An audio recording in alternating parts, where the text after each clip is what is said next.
बाहेरची गाडी उभा चला तुम्ही आम्ही चालतो तुम्ही व्हिडिओ घेत चला तिथं गेल्यावर मी व्हिडिओ घ्यायचा तुम्ही लांब व्हिडिओ चालू ठेव भाई हा चालू आहे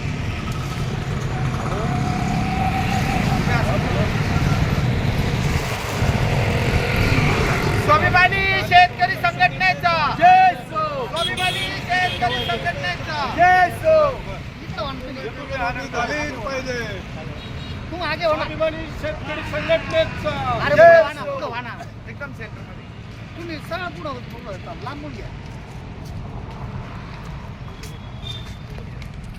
शेतकऱ्यांना कर्जमाफी झालीच पाहिजे शेतकऱ्यांची कर्जमाफी झालीच पाहिजे शेतकऱ्यांची कर्जमाफी झालीच पाहिजे कोण म्हणता देत नाही घेतल्याशिवाय राहत नाही कोण म्हणता देत नाही घेतल्याशिवाय राहत नाही शेतकरी एकजुटीचा जय असो शेतकरी एकजुटीचा जय असो अरे सरकारचं करायचं काय खाली मुंडका वर पाय सरकारचं करायचं काय खाली मुंडका वर पाय शेतकरी एकजुटीचा जय असो शेतकरी एकजुटीचा जय असो शेतकऱ्यांची कर्जमाफी झालीच पाहिजे शेतकऱ्यांची कर्जमाफी झालीच पाहिजे अरे शेतकरी विरोधी सरकारचं करायचं काय पवारचं करायचं काय खाली मुंडका वर अरे कर्जमाफी आमच्या हक्काची कुणाच्या बापाची अरे कर्जमाफी आमच्या हक्काची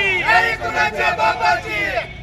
शेतकरी एकजुटीचा जय असो शेतकरी एकजुटीचा जय असो शेतकऱ्यांची कर्जमाफी झालीच पाहिजे शेतकऱ्यांची कर्जमाफी झालीच पाहिजे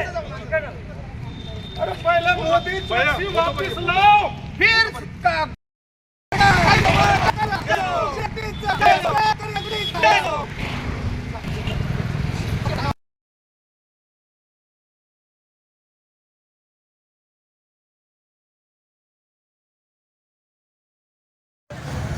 आज नवीन वर्षाच्या निमित्तानं खऱ्या अर्थानं काळी गुढी उभारली काळी गुढी उभारण्याचं कारण एकच की काल अधिवेशन झालं अधिवेशनामध्ये शेतकऱ्याविषयी बजेट नाही कुठल्याही पद्धतीचं शेतकऱ्याविषयी बजेट सादर केलं नाही आणि सरकार सत्तेत येताना कर्जमाफी हे आश्वासन देऊन सत्तेत आलं आणि आता सत्तेत आल्यानंतर सरकार आणि सरकारमधील मंत्री खऱ्या अर्थाने शेतकऱ्याच्या विरोधात बोलू लागलेत कर्जमाफी होणार नाही शेतकऱ्याला वाऱ्यावर सोडण्याचं काम केलं शेतकऱ्याच्या तोंडाला पानं पुसण्याचं काम या सरकारने केलेलं आहे म्हणून मी या सरकारचा आज आम्ही निषेध केलेला आहे आणि येत्या काळात सरकारला धारेवर धरून कर्जमाफीचं आश्वासन हे आम्ही पूर्ण करून घेतल्याशिवाय राहणार नाही हा स्वाभिमानी शेतकरी संघटनेचा सरकारला इशारा आहे